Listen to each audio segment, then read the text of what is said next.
चाहे कुछ भी हो जा, जमीन ये धरती उल्ट पुल्ट हो जाएगी तब भी ना।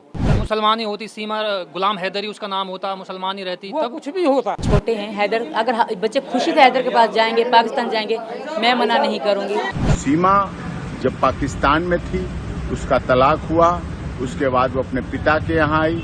पिता की मौत के बाद सचिन से दोस्ती हुई। सचिन से दोस्ती के बाद उसने इस पाकिस्तान में रहते हुए सनातन धर्म ग्रहण किया। फिर नेपाल आई, नेपाल में सनातन धर्म के अनुसार विवाह किया। विवाह के बाद फिर पाकिस्तान गई, बच्चों को लेके नेपाल के रास्ते भारत आई। भारत में आकर फिर लीगली कन्वर्जन किया, हिंदू धर्म ग्रहण किया, जिसका हिंदू धर्म लीगल कन्वर्जन सर्टिफिकेट के आधार पर। उसके बाद पूरे रीति रिवाज परंपरा के साथ सप्तपदी फेरों के साथ विवाह हुआ। दूसरे वर्ष में जब उसने प्रवेश किया, विवाह के बाद से गर्भधारण हुआ भारत में। गर्भाधान के बाद बेटी का जन्म हुआ, जिसका सब देश की दुनिया की सहमति से भारती मीना नाम रखा गया। एलियस उसका घर में नाम रखा गया मीरा रह रही। अब इसके बाद सारी प्रक्रिया एटीएस लगातार पहले से अब में और कर रही। एटीएस जांच एजेंसी सारी कर रही है।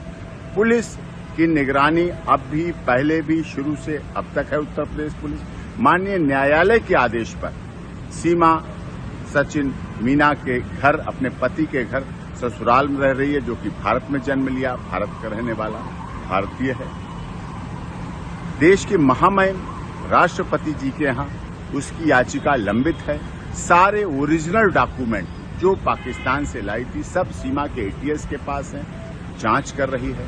सीमा अपने ससुराल और अस्पताल के अलावा आज तक कहीं नहीं गई। पिछले दिनों जब से ये पहलगाम घटना हुई, उससे भी एक दिन पहले उसके तीसरी नंबर की बेटी को वायरल फीवर की वजह से डेंगू हुआ। डेंगू में प्लेटलेट्स बहुत डाउन हुए। अभी भी वो बेटी के लिए दोनों पति पत्नी परिवार के साथ हॉस्पिटल में है, इलाज चल रहा है लगातार।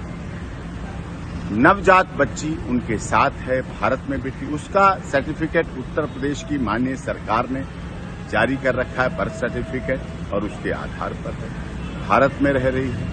उससे इसने पहलगाम की घटना जो दुखद घटना है उससे इसका जोड़ना बिल्कुल गलत है। जो लोग आलोचनावश ऐसा जोड़ रहे हैं उसकी स्थिति को देखें। भारत की अब बहू है, मीना समाज की सम्मान है और रघुपुरा में रह रही है। देश की सरकार का, माननीय उत्तर प्रदेश की योगी आदित्यनाथ जी की सरकार का, केंद्र सरकार का सदैव उसने पालन किया है। एटीएस की तमाम जांच में सदैव भाग लिया है। पूरी जांच प्रक्रिया चल रही है, चली है। उसमें कहीं कोई उसको गलत और उस तरह से कुछ भी अब तक कोई कुछ नहीं मिले हैं। इसलिए उसके साथ उस घटना से न जोड़कर उसके साथ सिंपैथेटिक, जियो जीने दो, हमदर्दी, मानवतावादी, मानवाधिकारों की रक्षा करने की बात होनी चाहिए और इस पर अमल होना चाहिए।